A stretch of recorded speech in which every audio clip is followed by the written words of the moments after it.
The thing nobody tells you about 3 years of surviving is how heavy the memory of home becomes.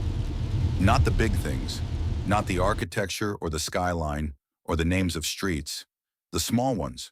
The way the light falls through kitchen curtains at 7 in the morning, the exact pitch of the screen door's hinge, the sound of your husband's voice saying your name in the dark when he thinks you're already asleep. Not calling for you, just saying it. The way people sometimes say the names of things they're glad exist. Nadia Beaumont had carried these things across an ocean for 37 months.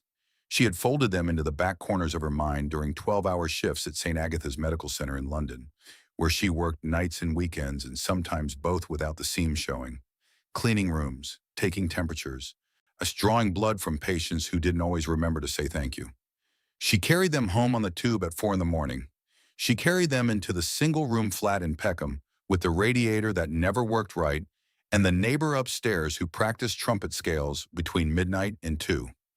She carried them and she did not put them down because putting them down would have meant admitting that the distance had become something she was learning to live inside rather than something she was passing through.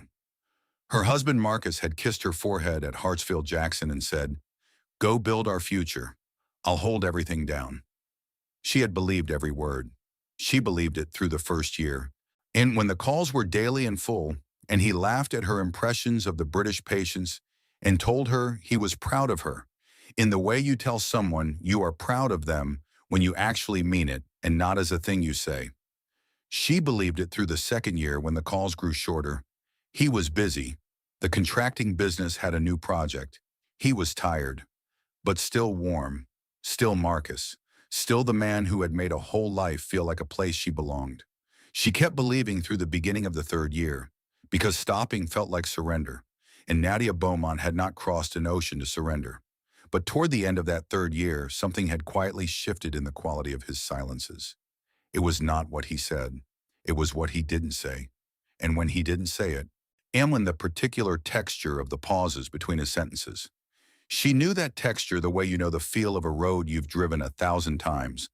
The small variations, the places where something has changed that you can't name, but your body registers before your mind catches up. She had mentioned it to her cousin Precious, who lived in Brixton, and told her everything she was thinking, regardless of whether it was kind. Precious was the kind of woman who believed naming a thing out loud made it easier to carry than leaving it unnamed in the dark. And she applied this belief without filter and without apology. "Go home early," Precious had said, not looking up from the stew she was stirring on a Tuesday evening in September. "Surprise him. Either you'll be right and you needed to know, or you'll be wrong and you'll feel foolish for 2 days and then forget it." Nadia had laughed the way you laugh when something is not quite funny. "I don't want to feel foolish." "Better foolish for 2 days than wrong for 2 years." Precious looked at her then. Really looked, with the particular directness of someone who has been watching a person they love avoid something for a long time and has decided to stop being patient about it. "When did Marcus last call you?" "Not return a call. Initiate one." The question landed quietly. Nadia tried to answer it and found she could not. She could not remember the last time Marcus had been the one to pick up the phone first, without her text arriving before it, without the call being a return of something she had already started. She was quiet for a long moment. "Book the flight," Precious said, and went back to stirring. She booked the flight that same night. She did not tell Marcus. She told herself it was romance, the spontaneous return, the reunion she had been imagining since the day she left, the way he would lift her off the ground at the door, and the years of distance would dissolve in a single moment of being held. She told herself this was a gift she was giving him. She almost believed it. The part of her that did not believe it had been quietly collecting evidence for months. The shorter calls, the new silences, the particular quality of his voice when he said he was fine, and filing it in a place she had chosen deliberately not to examine. Coming home early was her way of finally examining it. She understood this about herself on the plane, somewhere over the Atlantic, and she let the understanding sit beside her for the rest of the flight without doing anything with it except being honest that it was there. Atlanta in October. The flight landed at 11:43 at night, and the air when she stepped outside was warm in the way October in Atlanta is warm. Not summer's full weight, but a residual warmth, a heat the city had stored through the season and hadn't yet spent. She stood on the arrivals curb for a moment with her 2 suitcases and just breathed it. Georgia air, home air. Her best friend Celeste had known she was coming. She was the only one Nadia had told. She wanted someone to know, needed one person on this side of the ocean holding the string. She had texted Celeste from Heathrow. "Don't say anything, I want to surprise Marcus. Just be on call in case I need you." Celeste had replied with a line of heart emojis. And, "I got you, girl. Call me the second you're home." Nadia took a rideshare from the airport. She gave the address to the driver and watched Atlanta reassemble itself through the window. The highway lights, the familiar exits, the geometry of a city she had memorized over 15 years of living in it. The neighborhoods thinned and quieted, and then they were on Delmar Lane, the tree-lined street with the brick-faced houses and the deep front porches. And there it was, the house they had bought together in the 3rd year of their marriage, the house she had helped renovate with her own hands, the house she had funded from London through 3 years of double shifts and missed holidays. She noticed things immediately. The way you notice things when the image in front of you doesn't quite match the one you've been carrying. The front garden was different. She had planted white gardenias along the porch walkway. They were gone, replaced with something red and ornate, trimmed with a precision that was not Marcus's style. The porch light was new, and it was on, which Marcus never left on overnight because he said it ran up the power bill. The curtains in the front window were not the cream linen panels she had ordered from a shop in Savannah.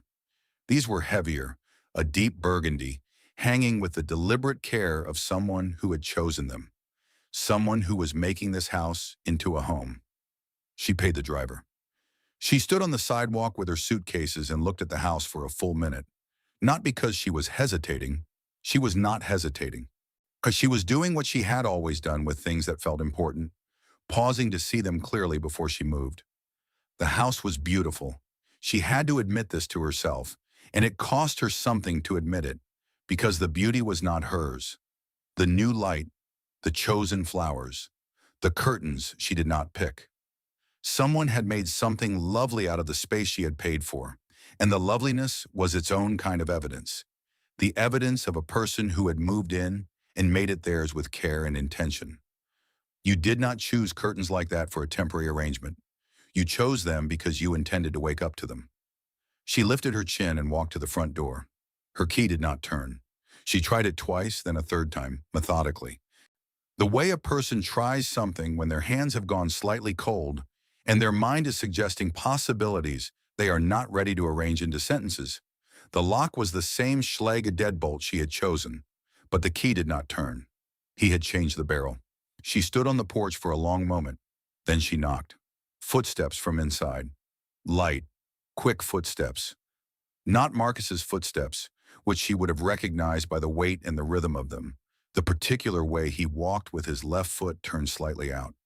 These were smaller footsteps, a woman's footsteps. The door opened, and there was Celeste. Celeste Freeman, who had been Nadia's best friend since the 7th grade at Washington Middle School. Celeste, who had been a bridesmaid at the wedding, who had stood at Nadia's hospital bed after the miscarriage and held her hand for 6 hours without asking permission. Celeste, who had hugged her at the airport when she left for London and cried so hard Nadia had almost changed her mind about the whole thing. Celeste, in Nadia's house, in Nadia's oversized Howard University sweatshirt, the faded gray one with the cracked lettering that Marcus always laughed at her for keeping. Celeste, with her hair wrapped in a silk scarf Nadia didn't recognize, barefoot, holding a glass of wine, staring at her like something from a dream gone wrong. Neither of them spoke. The silence lasted exactly long enough for Nadia to take in the living room behind Celeste. The new furniture, the wall where the family portrait used to hang now occupied by something abstract and cool. The presence of 2 wine glasses on the coffee table. The particular domestic ease of a space that had been remade by someone who lived there. "Celeste," Nadia said finally. Her voice came out measured, calm. Later she would understand that the calm was the body's way of protecting itself when the mind cannot yet hold the full weight of something. "Nadia." Celeste's voice was barely above a whisper. "What are you doing in my house?" Celeste opened her mouth, closed it, then she stepped aside. Nadia walked in. The smell of the house was wrong. Not bad. It was clean, even pleasant. But it was wrong the way a song is wrong when someone has changed the key. A perfume she didn't own was layered into the furniture. The kitchen, visible from the hallway, had new appliances on the counter she didn't recognize. On the shoes by the stairs were Marcus's. She knew his shoes, but they were arranged differently than he arranged them, in the particular casual order of someone else tidying what was not theirs to tidy. She walked to the coffee table. She picked up one of the wine glasses. There was lipstick on the rim. Not her shade. She set it down carefully. "How long?" she asked. Celeste had followed her in, standing a few feet back, her arms crossed over her middle in the posture of someone trying to make themselves smaller. "Nadia, how long, Celeste?" The pause before Celeste answered was its own answer.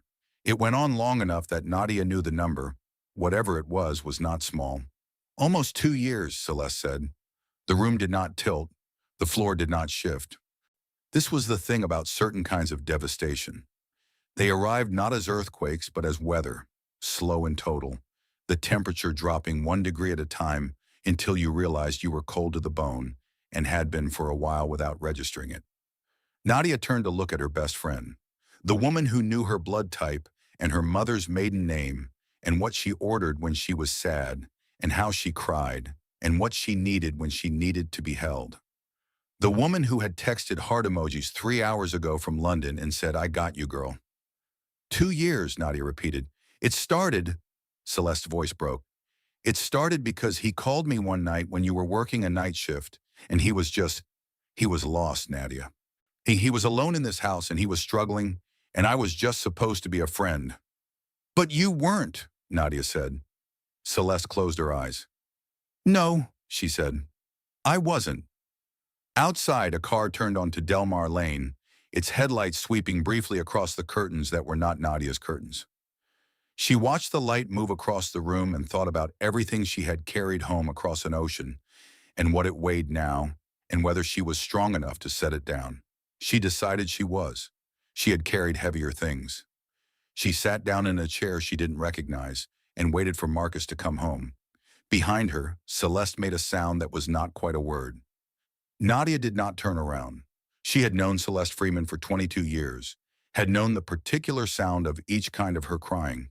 The high, childlike crying she did when she was overwhelmed. The deep, quiet crying she did when she was ashamed. This was the second kind. Nadia heard it and sat with it and did not offer comfort, because some moments are not about comfort. Some moments are about sitting in the truth of what has happened and not rushing past it towards something easier. She looked at the living room. She looked at it carefully and completely, the way she looked at things when she needed to understand them. The renovation was good work.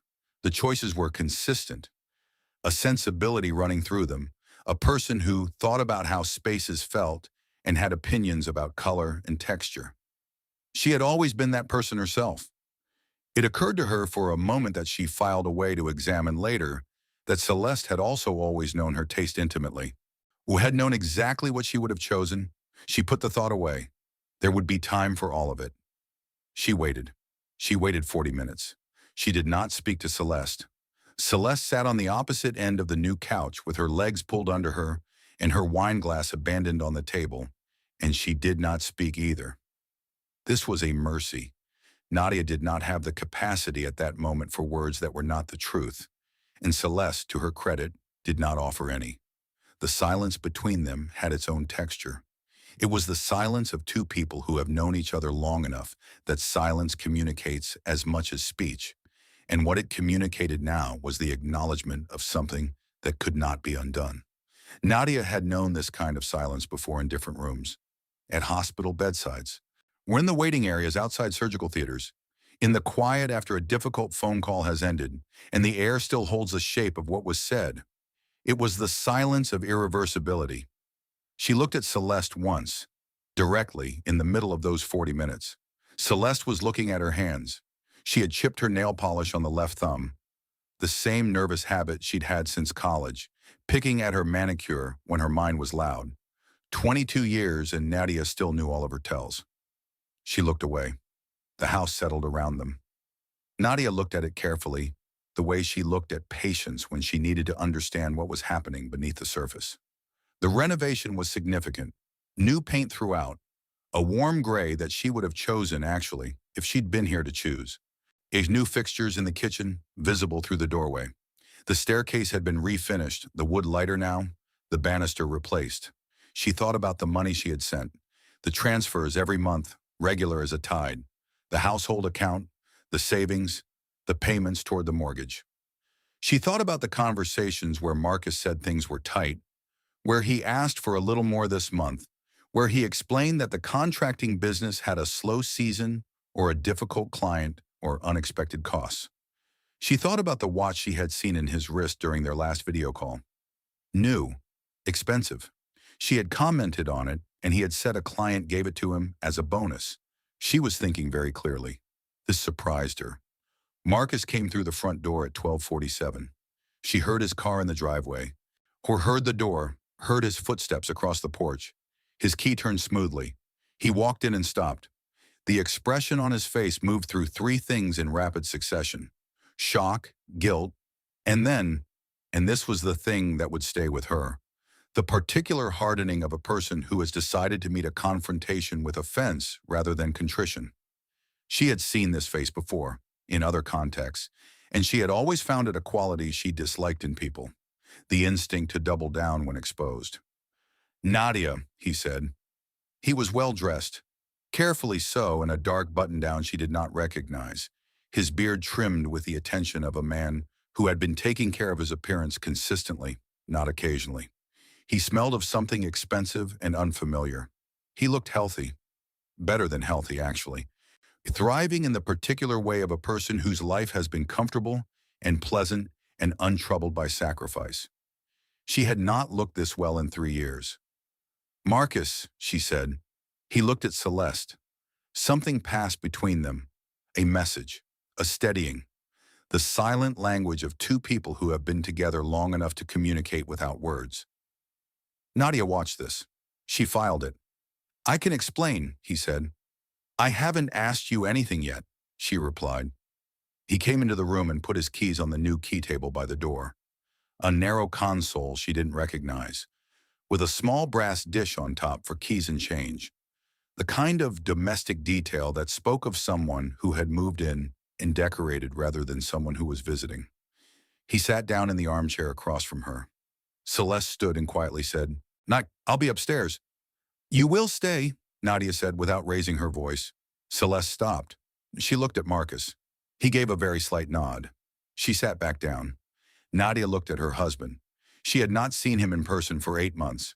The last visit, a week in February when she had saved enough miles for the flight, and he had met her in Atlanta, and they had stayed in this house, and she had thought, lying beside him in the dark, that the distance was temporary, that the sacrifice was finite, that the future was still the shape she had imagined it to be.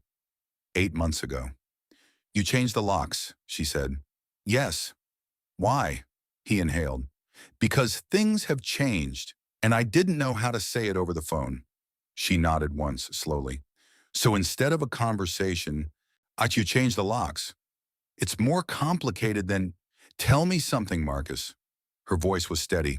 It surprised her, how steady she could be. When did you decide to stop telling me the truth? He looked at the floor briefly, then back at her. It wasn't that simple. Was there a moment, or was it gradual? You left, he said. The words carried the edge of accusation. She let the accusation sit in the air for a moment. Let it be visible. I left to work. I left to build the life we said we wanted. I left because you stood at that airport and told me to go. She paused. Did I stop calling? He didn't answer. Did I stop sending money? Did I miss a single month of the mortgage? Did I stop asking about your business, your family, your life? Why, did I stop praying for you every night before I slept? You stopped being present, he said. I was in London, Marcus. That is not the same as being absent. It felt the same, he said, and his voice shifted then. The offense dropping briefly into something that sounded like actual pain. She recognized it. She had loved this man for 12 years. She knew the sound of his real feelings. She was not willing to mistake it for an excuse. It felt the same, she repeated. So you found someone else to feel present with. She looked at Celeste. My best friend. Celeste looked at the floor. I didn't plan it, Marcus said. Nobody ever plans the thing they choose, Nadia replied. They just choose it and then tell the story afterward about how it happened to them. The room was quiet. The rain had started at some point. She hadn't heard it begin, but she heard it now against the new windows. A soft and indifferent percussion. She told me you weren't coming back, Marcus said. Nadia turned to look at Celeste sharply. Celeste's head came up. That is not... I never said that exactly. You said she was building a life there. Marcus's voice had gone flat. You said she was happy. I said she was managing, Celeste said, her voice uneven. I said she seemed like she was settling in. And you told me, Marcus said, that you thought she had met someone. He said it looking at Celeste, not at Nadia. And in the particular way he said it, carefully, pointedly, Nadia understood that a fault line was opening between the two of them that had nothing to do with her. She had walked into the middle of something that was already cracking. I never told you she met someone, Celeste said, her voice rising now. I said she seemed different on calls. You took that and made it into what you wanted it to mean. You were the one who... I was your emotional support system while you were lonely, Marcus. That is not the same as giving you permission to... Nobody gave anyone permission, he said sharply. It evolved... Stop, Nadia said. They both stopped. She looked at them. These two people she had loved and trusted more than almost anyone on earth, and felt something settle inside her. Not peace, something colder and more useful. Clarity. I understand that there are things between the two of you that I am not fully seeing, she said. Suwana, and I understand that the version of events I'm hearing tonight has been edited by what each of you wants me to believe. What I know, what I can verify, is this. She reached into her carry-on bag and pulled out a manila folder. She placed it on the coffee table. Marcus looked at it. What is that? Open it. He hesitated. Then he picked it up. Inside the folder were bank statements. 3 years of them, printed in London before her flight, organized chronologically, each transfer highlighted in yellow. The mortgage payments, the renovation deposits, $12,000 across 8 months. She had tracked everyone. The transfers to his business account that he had told her were going to equipment and supplies. The wire transfer in March of last year, the large one, that he had said was for an emergency roof repair. Nash, the roof on this house is original, she said. I could see it from the car. Still the same shingles from 2019. Marcus said nothing. I also had a conversation with a property attorney before I boarded my flight. She pulled out a second sheet. An international marital asset agreement I registered before I left Atlanta. Any property financed primarily through foreign earned income remains a jointly held marital asset regardless of whose name appears solely on the local title. She looked at him calmly. You put the house in your name alone after the refinance last year. I know. I found the documents in my email. You forgot I still had access to the joint account notifications. Celeste exhaled audibly. Marcus put the folder down. The offensive hardness in his face had gone somewhere else. What was there now was quieter and more uncertain. You planned all of this, he said. I planned nothing, she said. I prepared. There is a difference. Planning implies I knew what I would find. I only knew something wasn't right. I prepared because I am not the woman who gets off an airplane and walks into her own house unprepared. She closed the folder. I was not going to be caught off guard in my own life again. The rain came harder against the windows. Celeste was crying quietly now. Not the dramatic crying of someone performing grief, but the small, private crying of a person who has arrived at the truth of themselves and does not like what they see. Nadia looked at her for a long moment.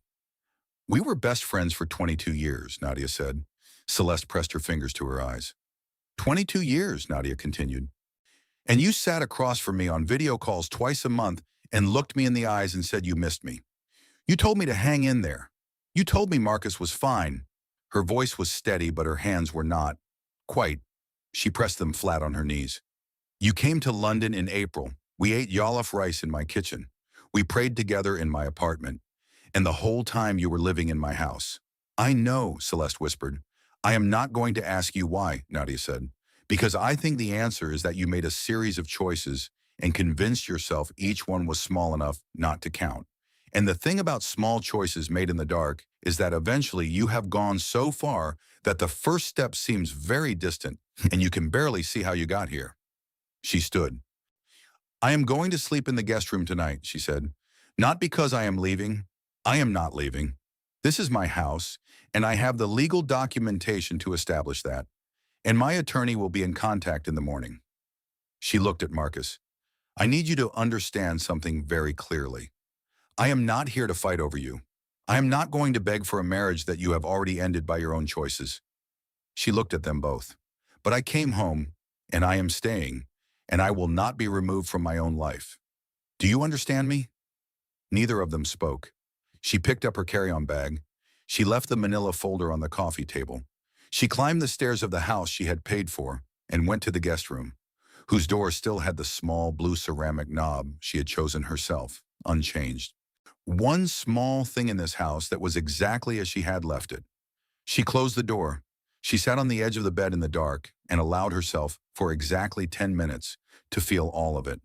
The full, unmanaged weight of it, the betrayal, which was large, the grief of the friendship, which was larger, the particular loneliness of a woman who has sacrificed everything for a future that was being lived by someone else. 10 minutes. Then she turned on the lamp, opened her laptop, and sent an email to her attorney. She was not done. She was just beginning.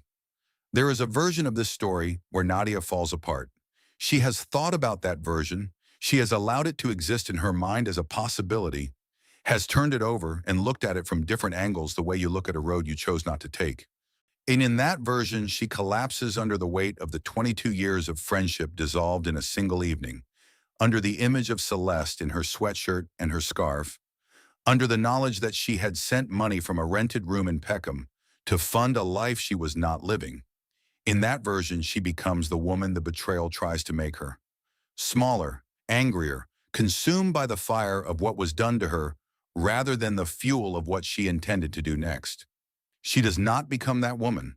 This is not because she is exceptional. It is because she decided, sometime between the 10 minutes she allowed herself to feel everything and the email she sent to her attorney at 1:40 in the morning, that bitterness was a luxury she had not come back from London to afford. By dawn, the house was already different. She heard Celeste leave at 5 in the morning, the particular sounds of a woman gathering her things quietly, the soft drag of a bag across the floor, the pause at the front door that lasted just a little longer than it needed to. She did not go downstairs. She let Celeste leave without a scene, because the scene had already happened, and repeating it would not add anything true. She lay in the guest room listening to the Atlanta morning assemble itself. The first birds, the distant highway, the neighbor's sprinkler system she could hear through the window, unchanged in 3 years. She thought about the gold bracelet Marcus had given her at the airport when she left. She thought about the night he had stood at departure gates holding her face in his hands. She thought about all the ways love can be genuine and insufficient at the same time, and how that particular combination was the hardest thing to hold because it denied you the clean, clarifying anger of a simple villain. Marcus had loved her. She believed this. He had also, when loneliness and proximity and someone willing to make it easy had presented themselves, made choices that unmade the marriage. Both of these things were true, and neither one erased the other, and she was going to have to carry both of them forward into whatever came next.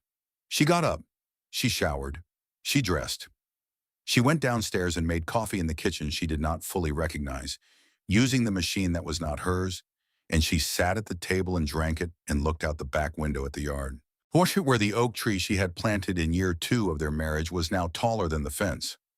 Marcus came downstairs at 7. He was dressed, and he looked like a man who had not slept, and his face had settled into something different from the calculated hardness of the night before. He looked like himself, the version of himself she had actually married, uncertain, a little afraid, capable of being seen. "The coffee's fresh," she said. He poured a cup. He sat down across from her. He did not speak for a moment. Then, "I know I don't have the right to ask you to hear me. I know that." She looked at him over her cup. "You can talk? I'll listen. I'm not guaranteeing anything except that I'll listen." He nodded. He turned the mug in his hands, not drinking. When you left, he said, I thought I understood what I was agreeing to. I thought I knew how to hold things together. But the house got quiet in a way I wasn't prepared for. And I kept telling myself it was temporary, and then the temporary kept stretching, and I was supposed to be the strong one holding things down, and I didn't know how to tell you I wasn't. He paused. Every time we talked, you sounded so capable, like you had figured out how to live without needing much. And I was the one struggling, and I felt ashamed of it, so I stopped saying it. You could have told me, she said. I know. I would have listened. I know that too, he said. Now, I didn't let myself know it then. He looked at her. I talked to Celeste because she was here, and she listened in the way you didn't know I needed listening to, because I never told you I needed it. Nadia held this. She turned it over. You are telling me, she said slowly, that you had an affair because you were struggling and didn't tell me you were struggling. I'm telling you that was the beginning of how it happened. I'm not telling you it justifies anything. It doesn't, she said. I know. But I hear you, she said. I hear that there was something real happening that I didn't know about. And I want to be honest enough to say, I should have asked more. I was so focused on what I was carrying that I stopped asking you to show me what you were carrying. She paused. That doesn't make what you did smaller. It just means the failure wasn't entirely one-directional. He looked at her. The look on his face was something she had not expected to see. Not relief, not hope, but the specific expression of a person who has been seen clearly and found it both painful and necessary. Is there any chance, he began. She raised one hand gently. Don't ask that question yet, she said. We are not there yet. We may not get there. I need you to understand that I am genuinely uncertain about what comes next, and I am not going to promise you a direction while I am still standing in the middle of the fact of it. He nodded. He looked at the table. What I will tell you, she continued, is that I am going to be in Atlanta for the foreseeable future. I have already spoken to the hospital administration at Grady. I have a standing offer there that I kept on the back burner. I am going to accept it. I am going to live in this house until the legal situation is resolved. Why? Because this is my house, and I have the documentation to support that claim, and I am not going anywhere. He nodded again.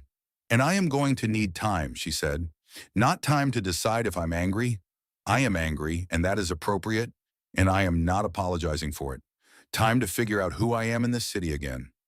Time to remember what I wanted my life to look like before I spent 3 years trying to build it from the outside. 3 weeks later, something arrived that she had not expected. She had thought, when Celeste left that dawn, that the chapter of that friendship was closed permanently and cleanly, the way chapters sometimes close.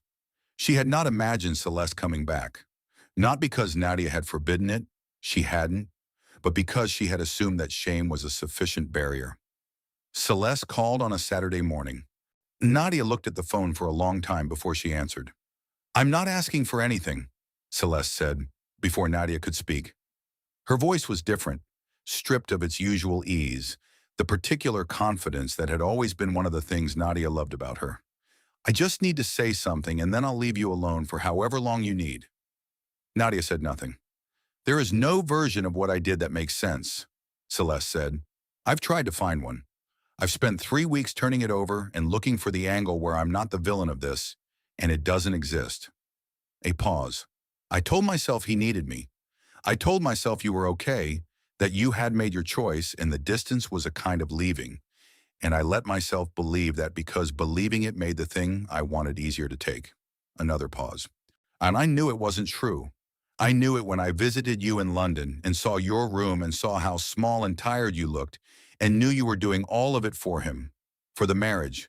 I knew it, and I still came back, and I still... Celeste, Nadia said. I'm sorry. I know that doesn't... I know, Nadia said. Silence. I am not ready to tell you we're okay, Nadia said. And I don't know if I ever will be. 22 years is not nothing, and I am not going to pretend it's nothing just to make a clean story out of it, but I want you to know that I don't hate you. She paused. I am deeply hurt, and I am going to be deeply hurt for a long time, but you were my best friend for 2 decades, and I know the difference between who you were in those 2 years and who you actually are. Wait, and I am not going to reduce you to your worst version any more than I want to be reduced to mine. She heard Celeste breathing on the other end, unsteady, controlled. Okay, Celeste said softly. Okay, Nadia said. That's all I have right now. She hung up. She sat with the phone in her hand for a moment. Then she put it down and went back to what she had been doing before it rang. Sitting at the kitchen table with the property documents spread in front of her and a yellow legal pad full of notes organizing the architecture of the life she was going to build. There was a man named Devin who had been sending her information. She had not told Marcus about him during that first conversation, and she had not told Celeste either, though Celeste was part of the story he had helped her tell. Now, his name had come to her through a mutual contact 3 months ago. A message through social media, careful and specific, from a man who said he had met Marcus through the contracting business and had come to know things that he felt she had a right to know. She had been skeptical. She was always skeptical of anonymous information, of the convenient arrival of truth from unexpected directions. She had applied the same skepticism to Devin that she applied to everything. Verification, cross-referencing, the patient process of establishing whether what someone was telling you was driven by facts or by their own agenda. What she found was that Devin's information was accurate, and his agenda was, at its core, simple. He had been engaged to Celeste. For 18 months they had been together, building toward a future. And then Celeste had ended things without real explanation, blocked him everywhere, and vanished into a life he couldn't locate. He had eventually located it. He had reached out to Nadia not out of cruelty or revenge.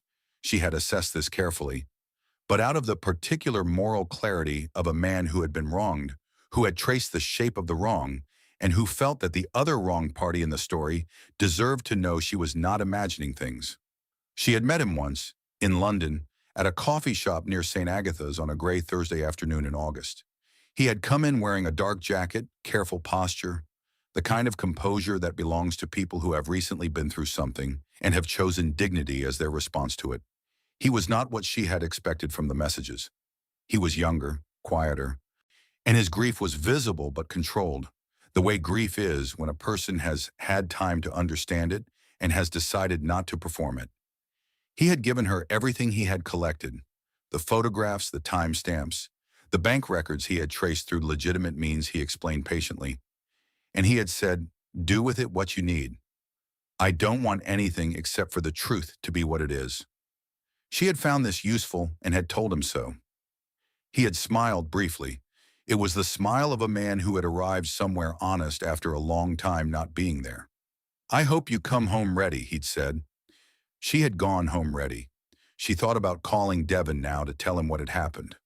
The full shape of the night, the evidence on the table, the morning conversation with Marcus, the call with Celeste. He had earned that much. How she felt. He deserved to know the thread he had pulled and where it had led. She texted him instead. I'm home. The truth is what it is. Thank you, he replied 4 hours later. Glad you're okay. Take care of yourself. That was all. It was enough. 6 months after the night she came home to find her life rearranged, the divorce was finalized. It was not clean. Divorces rarely are. And there were weeks when it was genuinely difficult, when the attorneys went back and forth, and Marcus's lawyer made arguments she found infuriating, and she had to sit in her attorney's office and breathe deliberately to keep her clarity from slipping into something louder and less useful. There were nights she sat on the back porch under the oak tree she had planted and felt the full weight of the choice she was making. The finality of it, the way it closed a door that had been the central door of her adult life. She did not waver. There were moments when wavering would have been easier. The night her mother called from Savannah and said, in the careful voice of a woman choosing words like weapons, "Baby, are you sure you don't want to try to save it? 12 years is a long time to walk away from." The afternoon Marcus had left a note on the kitchen counter, not a letter, just a note, folded once, that said only, I think about who we were before everything went wrong. I'm sorry I wasn't better. She had held that note for a long time. She had cried over it, briefly and privately, in the way you cry over something that is genuinely sad, even when you know that sadness and wisdom are not the same thing. She put the note in the manila folder with the bank statements. Yet she did not waver. She had come back from London with one packed suitcase and a manila folder of documents, and the knowledge that she was not the woman that anyone's choices had made her into without her consent. She was Nadia Beaumont, born in Atlanta, raised on the South Side, educated at Spelman, and then through every hard year of nursing school, forged in 3 years of cold London mornings and 12-hour shifts in a tiny room with a bad radiator where she had held herself together through sheer insistence. Nobody got to define what her homecoming looked like. Nobody got to tell her what she came back as. Weeks passed, then months. The legal process moved at the pace such things move, slow and grinding and intermittently infuriating. And Nadia learned to stop attaching her sense of forward movement to its progress. Well, she was moving forward regardless of the paperwork. The paperwork was just the paperwork. She learned during those months what she had missed most about Atlanta. Not the large things, the weather, the food, the people who called her by her full name and said it with the specific music of someone who had known her since before she was anything other than a child. It was the texture of being known.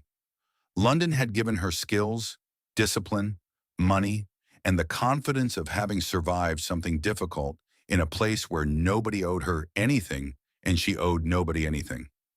What it had not given her was the daily experience of moving through a world that recognized her as a person with a history and a family and a particular laugh and a set of opinions about sweet potato pie.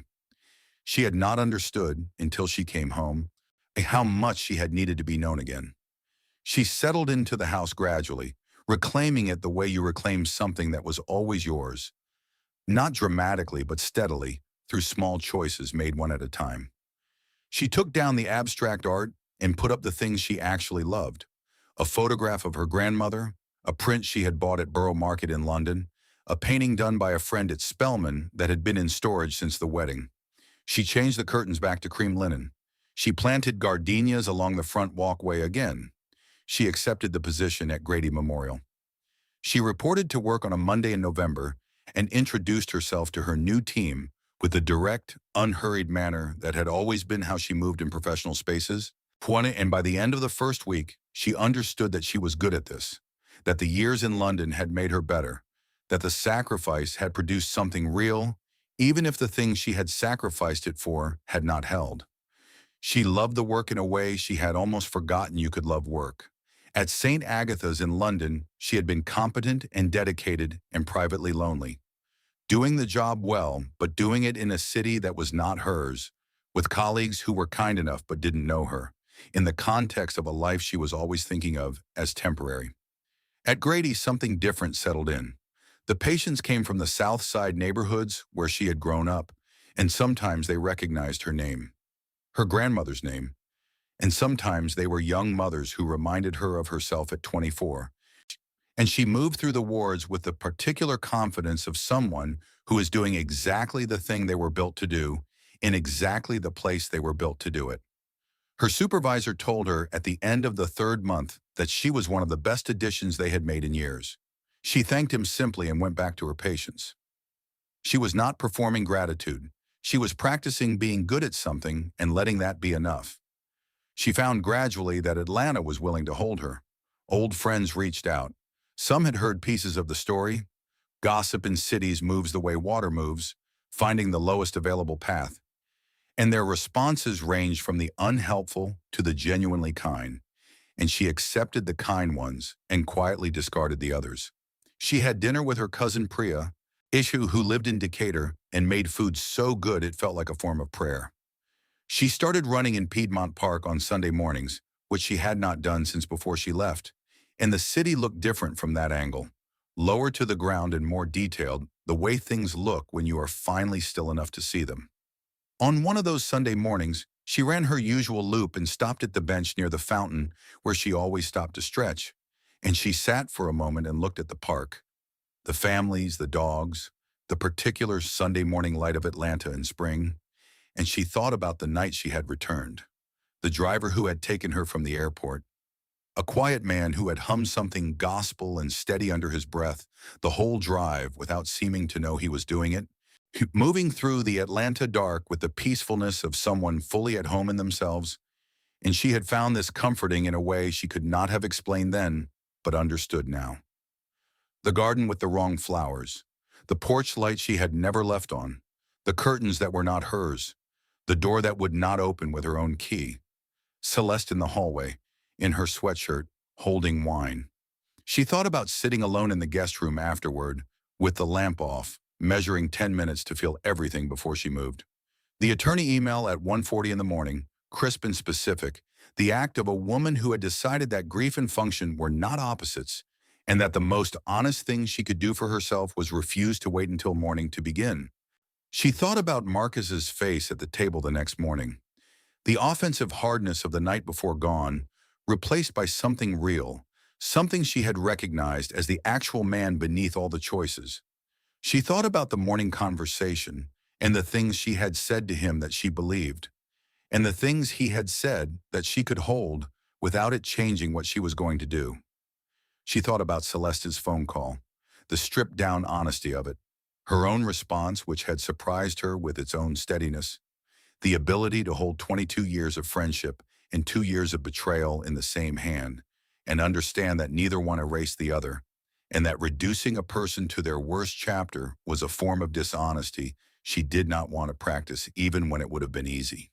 She thought about Devin, who had texted her from wherever he was in the world and asked nothing. She thought about the months that had followed, the legal process and the arguments and the nights on the back porch and the gradual reclamation of the house.